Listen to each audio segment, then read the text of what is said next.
sélection florale exceptionnelle. La ville de Genève, les villes et villages fleuris de Haute-Savoie et plus de 600 exposants vous attendent à La Roche-sur-Foron.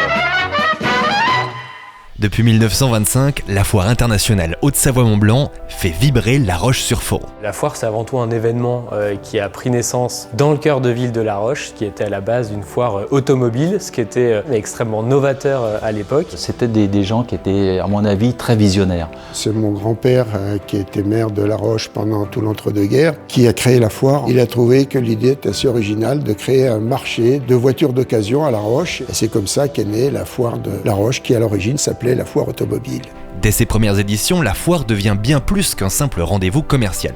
Corso fleuris, balles, rallyes et feux d'artifice en font un événement festif incontournable. C'était un véritable chantier qui occupait le centre-ville pendant plusieurs mois. Donc à 16 ans, j'étais sur les chantiers de la foire. C'était une ambiance extraordinaire avec tous les autres artisans et tout. C'était un contact qui était chaleureux. Le chantier de la foire, c'était un véritable terrain de jeu. C'était des parties de cache-cache, c'était même parfois dangereux parce que moi je me souviens avoir couru sur les toits en tôle des hangars. Après une interruption durant la guerre, la foire renaît en 1949 avec un succès éclatant. L'événement prend une envergure nationale et attire des exposants prestigieux comme EDF et la SNCF. Le succès est tel que le centre-ville devient trop étroit pour accueillir la foire. En 1970, un tournant majeur s'opère. Le parc des Aforets devient son nouveau terrain de jeu. Plus d'espace, plus d'exposants, plus d'animation, la foire entre dans une nouvelle ère et continue de se renouveler à chaque édition.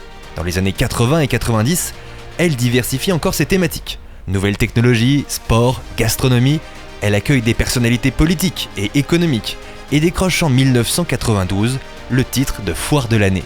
En 2005, un label fédérateur voit le jour, Roche Expo. Le site s'adapte aux enjeux contemporains et devient le cœur battant d'événements majeurs tout au long de l'année. Puis, en 2020, la crise du Covid met la foire à l'arrêt. Mais loin de marquer un coup d'arrêt, cette pause forcée est l'occasion de moderniser le site. Un nouveau hall modulable et éco-responsable voit le jour, prêt à accueillir les éditions futures. En 2022, la foire renaît avec une ambition forte, se réinventer tout en restant fidèle à son ADN.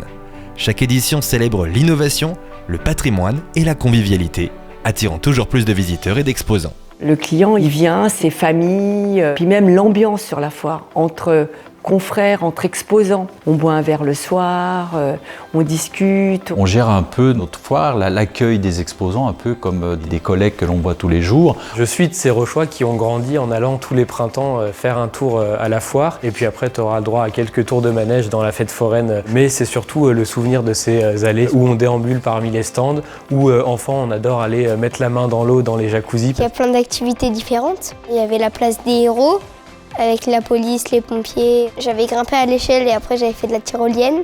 Il y avait la réalité virtuelle avec la police. Enfin, il y a plein de choses. Et puis le moment sacré de la foire, c'est cette nocturne, là encore où on se retrouve tous pour faire la fête. Et c'est une espèce de grande fête de village, mais dans un lieu extraordinaire.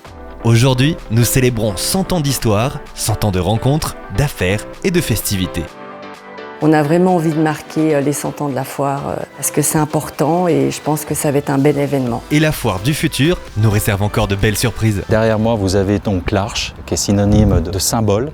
Dès les premières foires, une arche était construite devant la mairie et nous avons souhaité faire de même en 2025 pour conserver ce lien historique entre Roche Expo et la commune. Il faut la voir comme une première pierre. Nous allons, dès cet automne, engager des travaux, rénover l'intégralité de la partie haute du parc, mais également la végétalisation de nos parkings. Nos engagements, c'est également de recevoir dans de très bonnes conditions les événements en 2026, mais également en 2027. Ces travaux, c'est la grande ambition de Roche Expo pour les 50 prochaines années.